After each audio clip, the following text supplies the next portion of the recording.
திமுக ஆட்சியை வீழ்த்த துரோகிகளின் துணை கொண்டு சதி செய்தாலும் அதனை முறியடிப்போம் என்று முதலமைச்சர் மு.க. ஸ்டாலின் தெரிவித்திருக்கிறார்.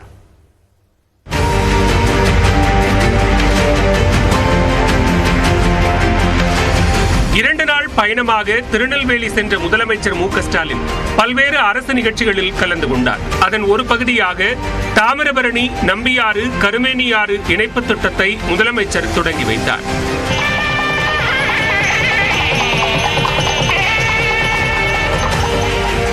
புதிய திட்டப்பணிகளுக்கு அடிக்கல் நாட்டி முடிவுற்ற திட்டப்பணிகளை திறந்து வைத்த மாண்புமிகு தமிழ்நாடு முதலமைச்சர் அவர்களுக்கு மனமார்ந்த நன்றிகளை தெரிவித்துக் கொள்கின்றோம்.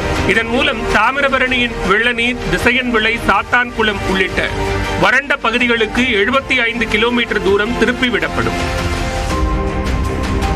இந்நிகழ்ச்சியில் பேசிய முதலமைச்சர் மு.க. ஸ்டாலின், தென் மாவட்டங்களில் ஏற்பட்ட வெள்ள பாதிப்பிற்கு மத்திய அரசிடம் கேட்ட நிதியில் 1% கூட தரப்படவில்லை என குற்றம் சாட்டினார். திருநெல்வேலி, தென்காசி, கன்னியாகுமரி, தூத்துக்குடி உள்ளிட்ட தென் மாவட்டங்கள் எப்படியெல்லாம் கடுமையான அளவுக்கு பாதிக்கப்பட்டதுன்னு நல்லா உங்களுக்கு தெரியும். அந்த பாதிப்புகள் இருந்து மீள ஒன்றிய அரசு கிட்ட நாம நிதி கேட்டோம். 2 ஒன்றிய அமைச்சர்கள் வந்தாங்க. ஆனா அவங்க உடனடியாக இடைக்கால நிதி உதவியை கூட செய்யல. நம்முடைய நைனா நாகேந்திரன் கோபித்துக் கொள்ளக்கூடாது. அவருக்கு உண்மை தெரியும். ஆனா அவர் பேச மாட்டார். நீங்கள் பேசுங்கள் என்றுதான் எனக்கு அனுமதி கொடுப்பார். நாம கேட்டதுல 1 விழுக்காட்டை கூட கொடுக்கல.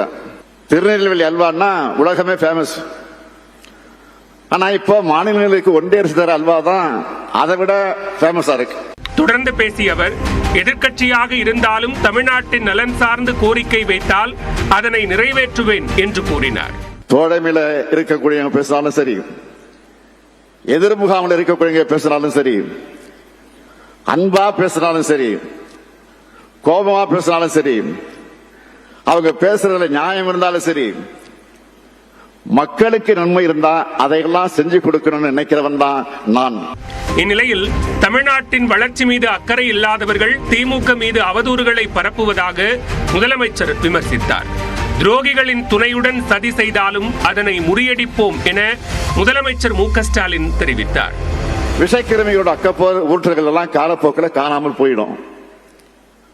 இப்படி எத்தனையோ பேர நாம இந்த அரை நூற்றாண்டுக்கு மேலான வகையில என்னுடைய வாழ்க்கையில பார்த்துட்டு தான் இருக்கிறேன். அவங்க என்ன சதித்திட்டம் தீட்டி நேரடியா வந்தாலும் சரி, அது துரோகிகளை துணைக்கு அழைச்சிட்டு வந்தாலும் சரி, அதை நாம நிச்சயம் முறியடிப்போம். அடுத்த 5 ஆண்டுகளில் தென் மாவட்டங்களின் வளர்ச்சி புலி பாய்ச்சலில் இருக்கும் என்றும் முதலமைச்சர் தெரிவித்தார்.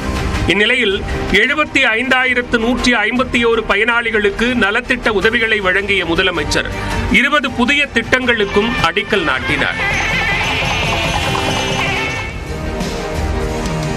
மத்திய அரசு மக்களுக்கு அல்வா கொடுப்பதாக முதலமைச்சர் கூறியதற்கு பதிலளித்திருக்கக்கூடிய பாஜக மாநில தலைவர் அண்ணாமலை, திமுக தான் மக்களுக்கு அல்வா கொடுத்திருப்பதாக கூறியுள்ளார்.